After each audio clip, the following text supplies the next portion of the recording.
Hi guys, welcome back to my channel. For those of you guys who are new here, welcome. My name is Riley Jade. I am a mom of two. I do a ton of vlogging and then some like beauty stuff on my channel, health, fitness, and just a little bit of everything. So if you are new here, thank you so much for joining the family. In today's video, I'm going to be doing a Q&A. So I posted on Instagram for you guys to ask me questions, and I have a whole list of them here that I will be answering today. I can get a little chatty in these videos, so I have promised myself to keep it short and sweet. And with that said, let's jump right in. Okay. How was the transition to 2 under 2? Mine are going to be 19 months apart. So congratulations. I feel like there's this cloud over having your second baby, and especially having 2 under 2, that it's just going to be like a really hard time. Sis is crying, hang on. So yeah, I feel like there's just this like cloud over the whole idea of having your second child, and everyone says it's so much harder. It's the hardest stage of parenting, is like transitioning from 1 baby to 2, and at least that's just what I heard. And for me, honestly, the transition has been amazing. Ours are 22 months apart, and I love the age gap, and it is a lot, but I have just found that Elle, which is our second baby, our baby girl, she's 2 months old, has just like fit into our family, and kind of just like, we just kind of swung her into our routine. So my biggest advice to parents going from 1 baby to 2 is to have an established routine already. If you don't, I can see how then having another baby could just be complete chaos, because then it's like just, I don't know, craziness. If you have like some type of control over your day and some routine, then I feel like when the new baby gets here, you just like swing them in, and obviously you have to adjust some parts of it, but then that becomes your new routine, and it just makes it a lot easier in my opinion. So it's been wonderful. I love having 2 under 2. I love the age gap, and I wouldn't change it at all. How do you manage to keep up on workouts, cleaning, etc. when you have a baby that is attached to you? So for those of you guys who maybe don't follow me on Instagram, I have expressed how Elle is very attached to me and really just wants to be held. It's not even just with me, she just wants to be held in general.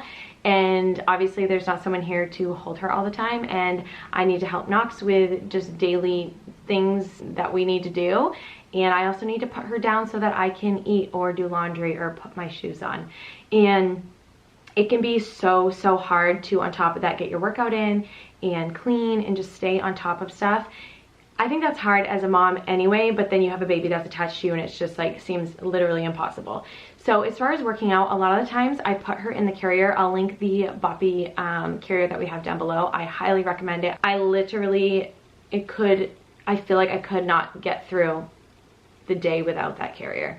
It is everything. It's so comfortable. A lot of times I will put her in that and do my workouts right with her in the carrier. I just tell myself it's temporary. Some type of a workout is better than nothing. So even though I can't do maybe like all the moves, I'll do some modifications or something like that, because obviously she's like strapped to me and stuff. So we just recently bought a new swing as well that she loves. I'll also link the swing down below that she is finally happy with, and I'm able to put her down in it. It's really hard. You just kind of have to give yourself grace and just tell yourself that it's temporary. Do what you have to do to get through the day. Also, I lean on my husband a lot. Once he gets home from work, you know, I'm very fortunate. He gets out of work and gets home around 5:30 or so, and I'm able to be like, hey, I just breastfed her.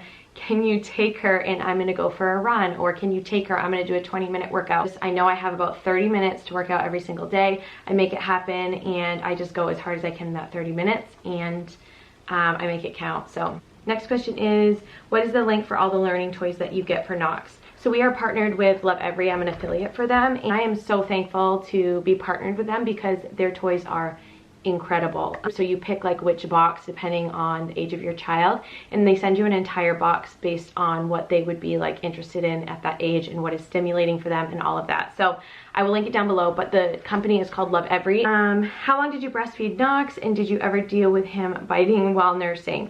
So I breastfed Knox for 11 months. He's self-weaned, so it was kind of like when he started walking, he was just like, peace, and he wasn't interested anymore. He didn't want to sit or lay to eat. He really wanted to carry a bottle around. So after that, we gave him breast milk in a bottle for as long as we could. It was maybe like a half of a month, because I had a lot of storage or stored milk. What's it called?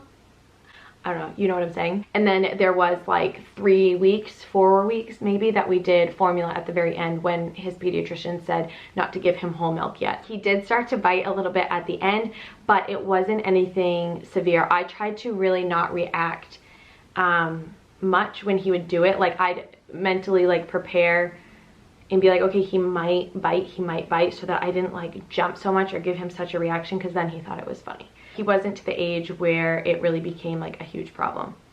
Would you ever start doing workout videos instead of vlogging? So I will always vlog, just because I feel like that is where I get like most connected with you guys, and just like sharing our real life and our real day.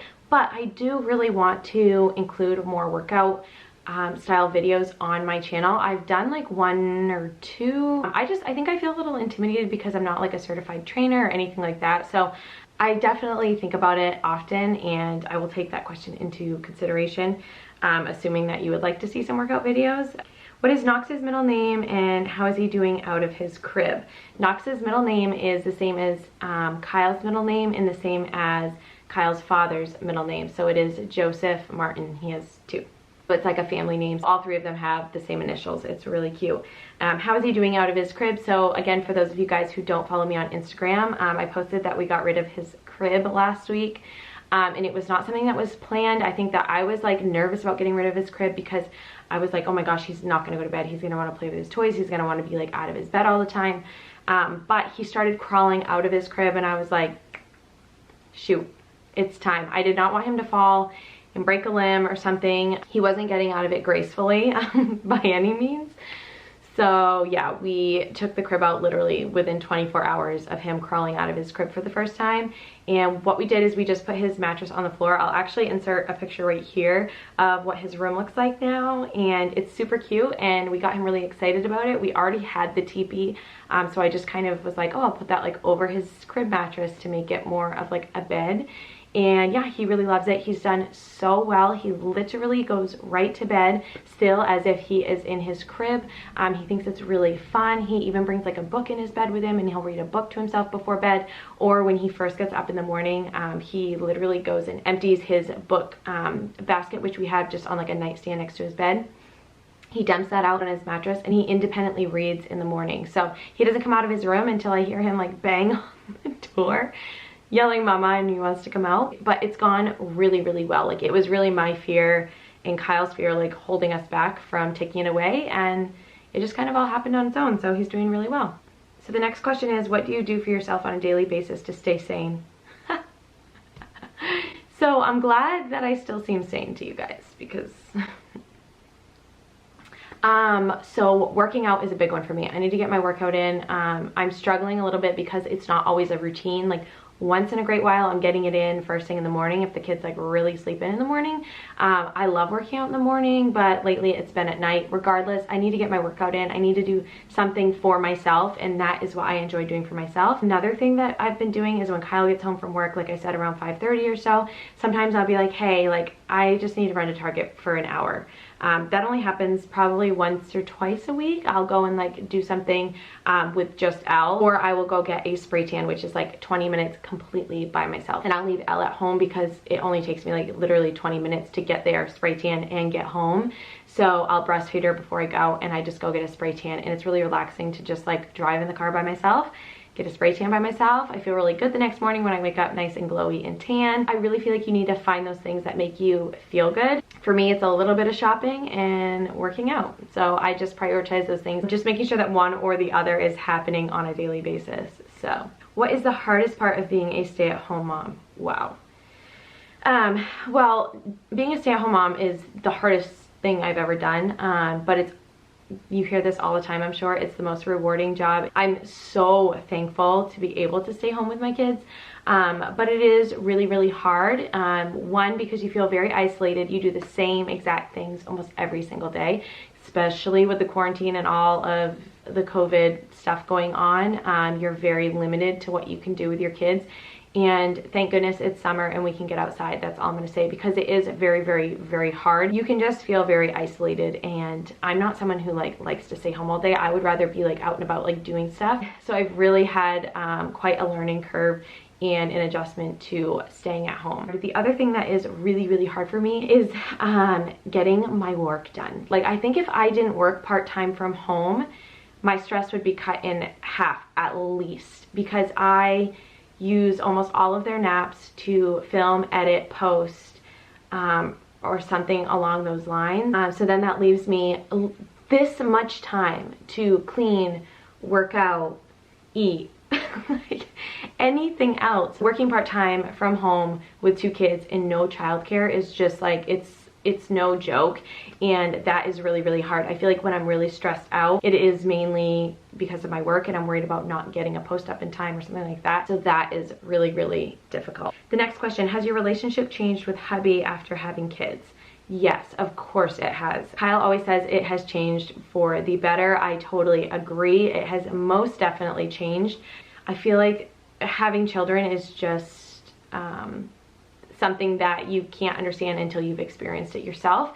And with your partner, I do think it makes you closer, even though it puts more tension, it puts more strain, it gives you less time to spend together. It still somehow, you know, can really make you better and stronger together. So I think communicating is key. That's something that we sometimes struggle with. You know, it's really hard to communicate all the time, especially when you are even face to face with each other. It's like the baby's crying and toddlers hanging off one of you, and it feels like complete chaos. So yeah, it's hard, but just making time for yourselves, like setting some time aside, even if it's once or twice a month, to go on a date night or something like that. I just think it is so important in communicating the best that you can. But yeah, it has definitely changed our relationship. Best advice for a scared mama transitioning from 1 to 2 babies. So I touched on this earlier. Establish a routine. Establish a routine and get your house ready for the baby, and you're good to go. Be confident. That is like one of my biggest things. If you are scared to become a mom of 2, be confident. You're already a mom. Like, you are already a mom. You're already doing it. You're just welcoming another baby into the mix. Be confident, but also give yourself grace. Understand that some days are going to be hard. There's going to be moments where you don't feel like you're enough. You can't be in 2 places at once. Handle yourself with grace and remind yourself that it's okay, and that all moms kind of go through a transition period with that season of life. And it's not always going to be easy. Be confident in yourself as a mother and know that you can handle it. The next question is, what are changes new moms can expect from breastfeeding? I don't really know what this question is asking. If you're talking about, like, if you're still pregnant, what to expect from breastfeeding, a few things that I would like to mention is that you may find it very uncomfortable in the beginning. That was something I didn't expect to be so uncomfortable, and I remember with Knox, I was like, oh my gosh. Granted, I had an oversupply with both of my kids, so the first like week or 2 are just, that is the hardest part for my recovery in both my postpartum experiences so far, is my oversupply of milk. It's so flipping uncomfortable. Honestly, the nurses will tell you not to pump, don't pump, don't pump, because it will demand more milk, and all you will do is produce more milk, and then you'll never be able to catch up with it, if that makes sense. For me, I pumped just a little bit to relieve myself, because I could literally barely walk up and down the stairs without it being severely like uncomfortable. And then I regulated after that, and I didn't find that I was like overproducing and then I couldn't keep up. Like, don't pump until you're empty. Just pump a little bit so that you're like comfortable and you can get your boobs into a bra. Like, that's what you can expect. So also expect to have a wet shirt a lot, because you'll forget to put your breast pads in, or the baby will like drool on you while they're nursing and you go to pull up your shirt and you're just like soaked. Maybe you go through your nursing pads. Like, just expect to kind of be a hot mess for a little bit. It's part of breastfeeding. I feel like it's kind of messy. Last thing is your boobs definitely look different after, not necessarily in a bad way. I actually really enjoyed the way my boobs looked after Knox stopped breastfeeding, because I had a 32 double D to start, and then my boobs got really big. Like, I was like a G at one point while I was nursing him, and then when I was done, they were like a really pretty C. They were not as like high and perky. They were a little more relaxed, but I loved having like a nice solid C. I was shocked because I had always had like a bigger chest. I don't know, I just really enjoyed having a little bit of a smaller chest for me. So next question is, are you breastfeeding Elle? Yes, I am. I love breastfeeding. I think it's amazing. Okay, she is not having her swing right now, so she's just gonna hang out with us. But like I was saying, yes, I do breastfeed Elle, and I love breastfeeding. I am so thankful to be able to do it. She's gonna be distracting to me in the viewfinder now.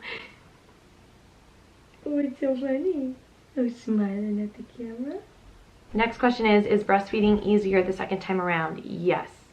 In my opinion, absolutely. Like, you do it without even thinking about it. It like, everything comes right back to you. Next question is, what did you do before Insta and Blogging?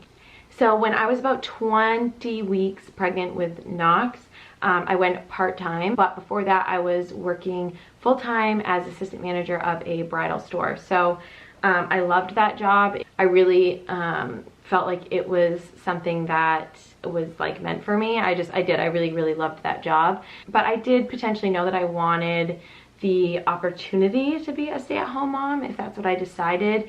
And so I made the really hard decision to step down, and I went part-time when I was, like I said, 20 weeks pregnant with Knox. And then once I had him, I chose to be a full-time stay-at-home mom, and that's what I have been ever since. I can't with her. The next question is plans for another baby. Yes, definitely not right away. We're gonna wait a little bit, but yes, we do plan to have at least one more baby. How do you stay on track with eating healthy? Do you use a food tracker or count calories? I do not track my food, and I do not count my calories. I never have, and I don't think unless I had to, I ever will. For me, that would just be unhealthy. I think I would get obsessive about it, and I just choose not to do it that way. I want to have a healthy relationship with food, and for me to do that, I just try to eat the best that I can. I know what's healthy for me, I know what's not, so I just try to live a balanced lifestyle, do like a 75% healthy diet, and then the rest kind of a little bit more like treat or junk food. Also, we just don't really buy junk food. Like, our treats are, I always have like creamer in my coffee, or like goldfish. We have that around because of Knox, so sometimes I'll have like some goldfish as like a snack, but we just don't buy like super junky food. I find if we don't have it in the house, we won't eat it, obviously, so that's kind of how we have like a healthy diet. The next question is, do your kids spend equal time with your family and your in-laws? We struggle with it. So this has been a question that's popped up in the past, and I can imagine that that can be really, really tricky for some families. For us, the time spent is just kind of natural. Like, I naturally, before having kids, always spend more time, or the most time, with my mom. I'm very close with my mom. We have a lot in common. So naturally, like, she sees the kids very often. With that said, I feel like my parents and my in-laws, my husband's parents, are all very, very good, and they've never bickered or made it hard on us, like about like someone seeing our kids more, or, you know, drama being made. Like, they've never done that, thank goodness. So I feel like that has made it a lot easier. I feel like I would really struggle, say one of my parents was like mad that one of Kyle's parents was gonna watch Knox for the day. That would just create drama to me, to the point where I'd be like, hey, like, that would be really, really hard. But we have a really good relationships with our parents, so they are very involved with our kids' lives. They're all very, very involved. Yeah, they're just all really good to like our family and our kids, so we're thankful and lucky. I hope that kind of like answers your question. But next question is, 0 to 1 or 1 to 2 kids transition more difficult? Definitely 0 to 1 for me. Advice for dealing with tantrums in front of family and friends. So this is a really good question. I do not feel qualified to like give advice on this. I will just share like how I deal with it. If you're looking for reading material or podcasts or anything to address any of your like parenting challenges, I highly, highly recommend Janet Lansbury. She is amazing, and she is where I have learned so many of my parenting techniques, like so many of them. Advice for dealing with tantrums in front of family and friends. So what I do is I honestly just deal with them the same way I do at home. To the best of my ability, I try to understand where Knox is coming from, and comfort him, be his buddy. I don't believe that tantrums are necessarily kids like they're not being bad, they're not being naughty, they're not like acting out, they're struggling, they're having a hard time, they need help from us, you know, they need people they can trust to express themselves to, and we need to be there to help pick up the pieces and, you know, help them work through that. We actually were out in public yesterday and Knox was really having a rough day. He was really struggling. I would just say that to him, like, I see that you're struggling. I can tell that you're having a hard time today. I'm going to have to pick you up because you are not listening, or something like that. I'm just very direct and honest with him. And yeah, I just really try to understand where he's coming from. And I'll look at him and say, wow, it seems like you're having a really hard time. And he'll look at me like, oh my gosh, I am having a hard time. Like, you understand, you know? Instead of telling him it's bad, I just try to be there for him. And for me, it's really hard, and I just take a really deep breath. It is hard to not feel judged though, because I definitely know like what that feels like. And I feel like a lot of people see tantrums and stuff as like bad behavior or like lack of discipline or something like that, and I personally disagree with that. I think all children are different, they express themselves in different ways, and I definitely don't think that tantrums should ever make you feel like a bad mom or something like that. But just stay true to yourself, handle it the best way that you can, and try your best not to worry about anyone who's watching or anyone else who's around. Hardest part about juggling marriage, kids, family, and home? Just time. Like, it just feels like there's never enough time. And a lot of times there's not enough time in the day, so I try to think of it as a week. Is there enough time in the week? Is there enough time in the week for Kyle and I to sit down at least once together, maybe sit out on the deck and have a drink together, or play cards, or work out together, or whatever it may be, you know, instead of thinking of it like, I didn't get all of this done today. Spread your time out a little bit so you don't feel so defeated that, you know, that you're not balancing things well. How often do you get your hair done? By the way, I love watching your family. Thank you so much. I get my hair done probably every 3 months at best. When expecting your first baby, how did you get energy from restless nights in the 3rd trimester? When it's your first baby, honestly, take time for you as much as you possibly can. Put your feet up, take a nap, sleep in, because the days of that are pretty much over once the baby's here. So really nurture and take care of yourself.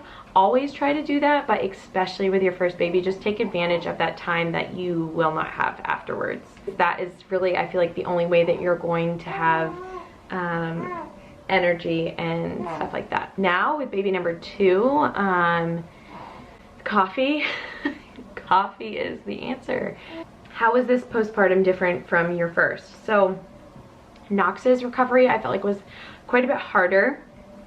I think because I tore, I think that definitely had something to do with it. I was also in labor for a really, really long time. I had back labor, so I feel like the recovery for me was just like a lot harder.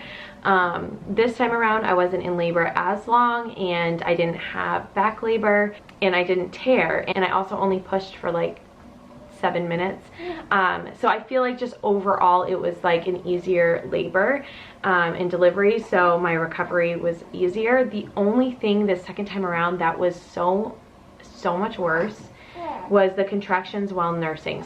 So for those of you guys who don't know, when you nurse after having a baby, the stimulation and everything makes your body contract to naturally like flush out anything else that still needs to like get out of your system.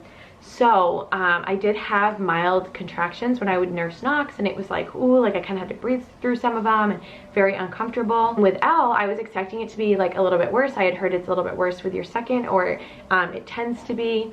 And holy smokes, guys, I would not wish this on anyone. It was honestly worse than labor pains. It was insane.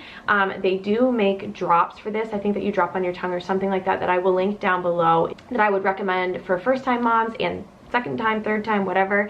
Take these if you are worried about these contractions, because I've heard amazing things about them. I regret so badly not ordering them for Elle, and I will absolutely order them for our next baby. But my contractions afterwards, I would nurse her and I would start having a contraction that would last up to like 5, 7, 8 minutes long, guys. I'm not kidding you. Like, I remember one night I was crying and crawling to the bathroom thinking maybe if I could just go pee, it would let off the contraction a little bit or something. I am telling you, those contractions were literally like when I was at a 7.5 with her. like very, very intense. But what made them harder was that they lasted so long. It wasn't a minute to 2 minute contraction. It was like 5 to 8 minutes long. It was insane. I had just never heard of that. I remember the nurses in the hospital coming in and I was like gripping onto the side of my bed, like pretty much begging for help because I didn't know if it was going to end. It was the first really bad one I had had. And they were like, oh my gosh, like they don't normally last this long, like whatever. The good news is it only lasted for about 5 days after having her. Thankfully, Kyle was home with me that week. So when it would happen, I would literally have to hand her off because I was afraid I was going to drop her. I was in so much pain. So that was very difficult. Like I said, I will link those drops down below. I do not mean to scare anybody. That is just like my honest and genuine experience. And it is, again, it was temporary. It was only a handful of days. We got through it. That made my postpartum a little harder. But other than that, it has been great. I've been able to work out sooner. I felt like myself a lot sooner. Down there felt normal again, very, very fast compared to my recovery with Knox and everything. So yeah, it's been a lot better this time around. The last question, I feel like this is a great one to end on, is what is your favorite part about being a mom?